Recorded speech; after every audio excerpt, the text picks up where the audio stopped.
The cold morning air clung to the school hallways, carrying the scent of freshly mopped floors and the faint trace of chalk dust. It was just another ordinary day at Maplewood Elementary. Students shuffling to their classrooms, teachers preparing their lessons, and the steady hum of a normal school morning filling the air. No one paid much attention to Mr. Lewis, the school's janitor. He was always there, quietly going about his work, fixing leaky faucets, wiping down cafeteria tables, and offering the occasional warm smile to passing students. To most, he was just part of the background, the man who kept things running, but never seemed to draw attention to himself. But all of that was about to change. What happened that day would turn Mr. Lewis from a quiet, unnoticed figure into the name on everyone's lips. It was something so unexpected, so powerful, that the entire city would soon be talking about him. Yet, when it all started, it didn't seem like a moment of heroism. It was just another normal afternoon, the sun casting long shadows across the playground, the distant laughter of children echoing down the halls. Inside the school, everything appeared calm. Teachers guided their students through lessons. The office staff worked through their daily tasks, and Mr. Lewis moved from room to room, carrying his mop bucket, his presence as steady and reliable as always. But then, something happened. Something, small at first, barely noticeable, until it wasn't. It started with a noise, a sound that didn't belong, a sharp, muffled disturbance from one of the far hallways, just outside the back entrance. The kind of sound that makes the hairs on the back of your neck stand up, even if you don't know why. Mr. Lewis, always observant despite his quiet nature, heard it immediately. He paused, his grip tightening slightly on the handle of his mop. No one else seemed to notice. Teachers continued their lessons. Students laughed in their classrooms. But Mr. Lewis felt something in his gut, a feeling he had learned to trust over the years. Without hesitation, he set down his mop and walked towards the sound, his boots making soft thuds against the tile floor. As he turned the corner, he saw something that made his heart pound.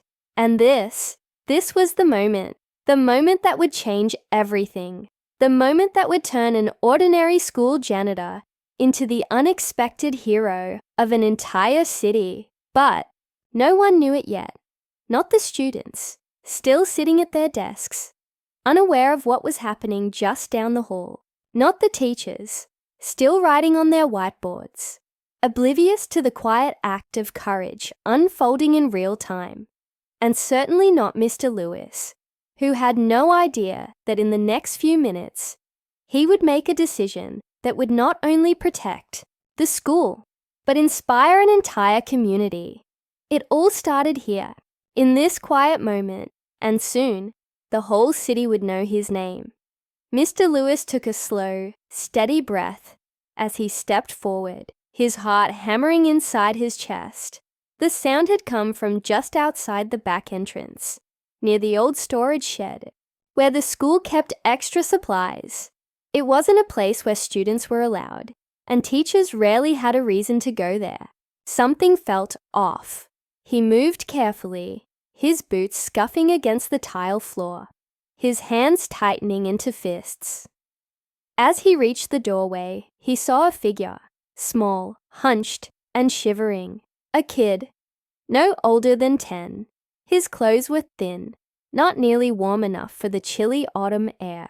He was sitting on the ground, his arms wrapped tightly around his knees, his face hidden. Mr. Lewis knelt down, his voice soft. "Hey there, son. You all right?"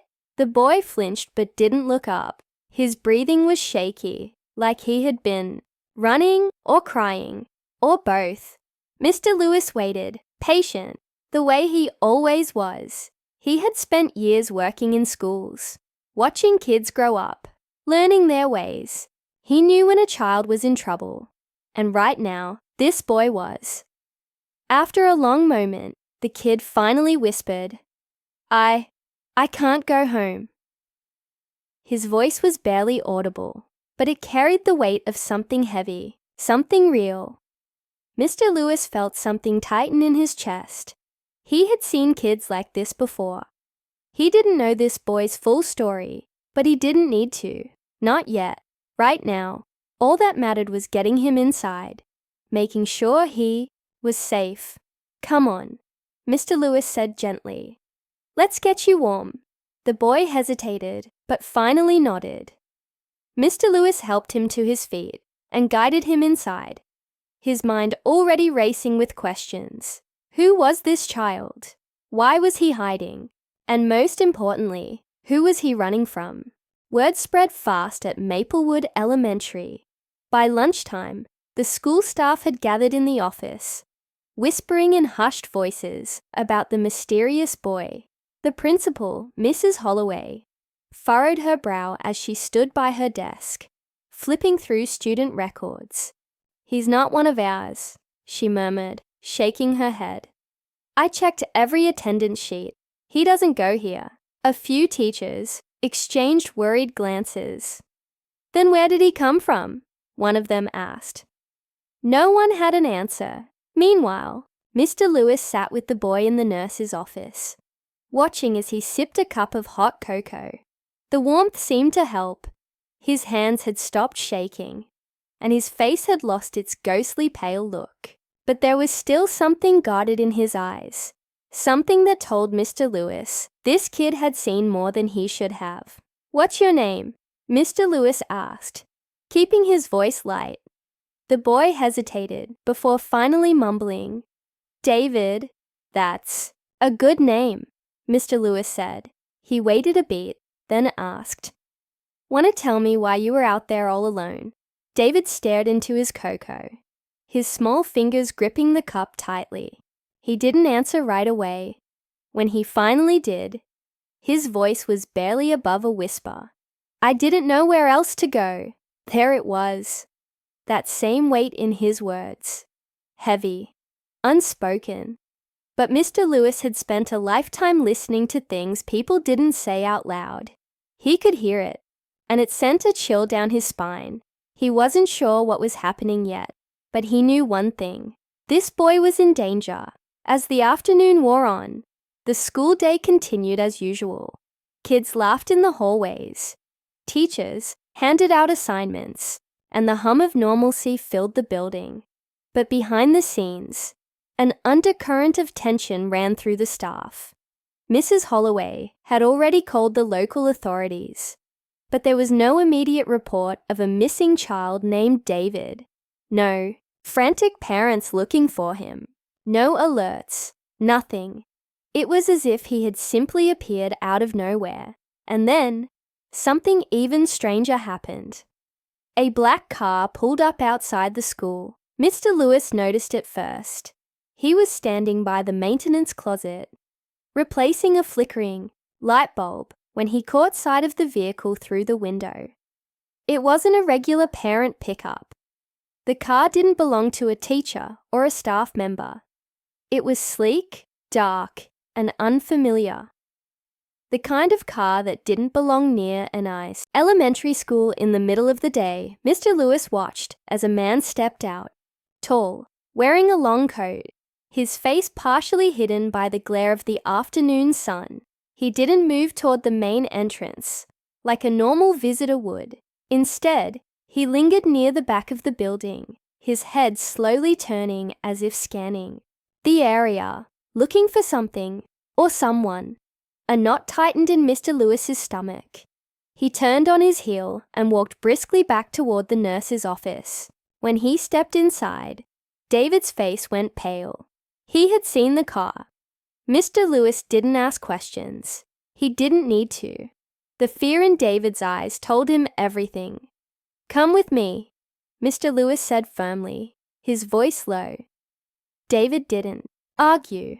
He slid off the chair, leaving the half-finished cup of cocoa behind, and followed Mr. Lewis out the back door of the nurse's office, moving quickly but quietly. Mr. Lewis led him down a side hallway, through a staff-only area that students rarely went. The entire time, he could feel the weight of unseen eyes on them, as if someone, whoever was in that car, was still looking, searching. And that's when Mr. Lewis made a decision that would change everything. He wasn't going to let them take this boy. Whatever danger David was running from, it had just arrived at the school's doorstep, and Mr. Lewis was the only one standing between him and whoever or whatever was out there. The clock was ticking, and soon the entire city would know just how far a janitor was willing to go to protect one child. Mr. Lewis moved fast, guiding David through the quiet back hallways of the school. His mind was racing, piecing things together. Whoever was in that car wasn't just looking for a lost child. They were searching with intent, the kind that sent a chill down his spine. David's small steps hurried to keep up. His breath was shaky, but he didn't resist. That told Mr. Lewis everything. This boy wasn't running from home. He was running for his life. They slipped through the side exit, stepping into the cool afternoon air. The school's maintenance shed was just a few feet away, a perfect place to hide for now. Mr. Lewis pulled the door open, ushering David inside, before carefully shutting it behind them. Through the small gap in the wooden panels, he could see the black car still idling in the lot. The man in the coat was now speaking into a phone, scanning the area, searching. David tugged on Mr. Lewis's sleeve. His voice was barely a whisper. "They found me." Mr. Lewis crouched down, looking him in the eyes. "Who are they?" David swallowed hard. "I don't know his name, but he works for someone bad. My mom, she told me to run. She said if anything happened to her, I had to get far away, and I did. But he keeps finding me." Mr. Lewis felt something cold settle in his chest. This wasn't just a lost kid. This was something bigger. And suddenly, he understood why David had been hiding near the school. He was looking for safety. Mr. Lewis took a slow breath. "You're safe now, I promise." A noise outside made them both freeze. Footsteps. Slow, deliberate. The man was close. Too close. Mr. Lewis knew they couldn't stay hidden forever, and he wasn't about to wait until that door swung open. He grabbed a metal wrench from the workbench, the weight familiar in his hands. Years of fixing broken things had made him strong, steady, and right now, he needed that more than ever. He turned back to David. "When I say run, you run. Straight to the principal's office. Don't stop. Don't look back. Understand?" David nodded, eyes wide. The shed door creaked slightly. As the man outside tested the handle, Mr. Lewis braced himself.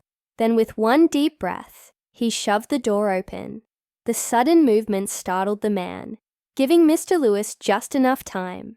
He stepped forward, placing himself between David and the stranger. The man frowned, eyes narrowing. "I'm looking for the boy," he said, his voice calm but cold. "Step aside." Mr. Lewis didn't move. His grip on the wrench tightened. "You should leave." A tense silence filled the air.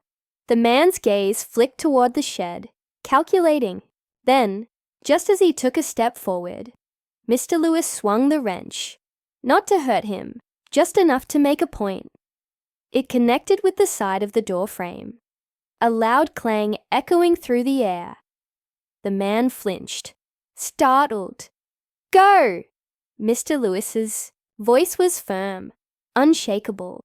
For a moment, it seemed like the man might push his luck. But then, distant voices echoed from the school building. Teachers, staff, students. Too many witnesses. Too much risk. With a scowl, the man stepped back, his expression unreadable. Then without another word, he turned and walked toward his car. Moments later, the engine roared to life. and the black vehicle disappeared down the street, Mr. Lewis exhaled slowly, his grip on the wrench finally loosening. David was safe. By the time they reached the principal's office, the police were already on their way. Mrs. Holloway, stunned but composed, assured David that he wasn't alone anymore. Calls were made, social services got involved, and within hours, authorities confirmed what Mr. Lewis had already suspected. David's mother had disappeared under suspicious circumstances. But now, thanks to him, the boy wouldn't be alone to face it.